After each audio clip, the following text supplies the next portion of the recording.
বর্তমান ইসরায়েল ফিলিস্তিন সংঘাত গোটা দুনিয়ার মুসলমানদের হৃদয়কে ক্ষতবিক্ষত করেছে।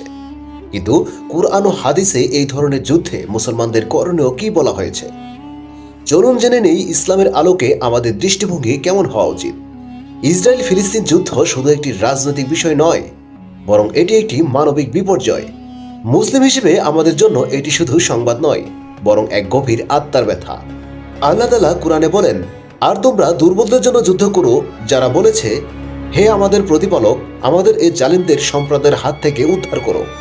সূরা নিসা আয়াত ৭৫। এই আয়াত থেকে বোঝা যায় মজলুমদের পক্ষে দাঁড়ানো ইসলামী দৃষ্টিকোণ থেকে ফরজ।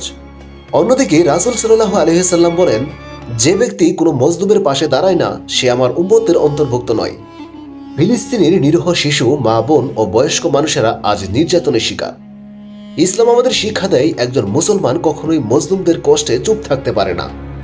তবে প্রতিক্রিয়া হতে হবে সংযমের, ন্যায়ের আর কৌশলের মাধ্যমে। আমাদের যা শিক্ষা দিয়েছে তা নিজের জীবনে বাস্তবায়ন করি। আল্লাহ তাআলা যেন সমস্ত নির্যাতিত মানুষকে হেফাজত করেন। বন্ধুরা, ভিডিওটি ভালো লাগলে একটি লাইক করে দিন এবং সবাইকে শেয়ার করে দিন। দেখা হবে পরবর্তী কোনো আপডেট নিয়ে। সে পর্যন্ত আমাদের চ্যানেলটি সাবস্ক্রাইব করে রাখুন।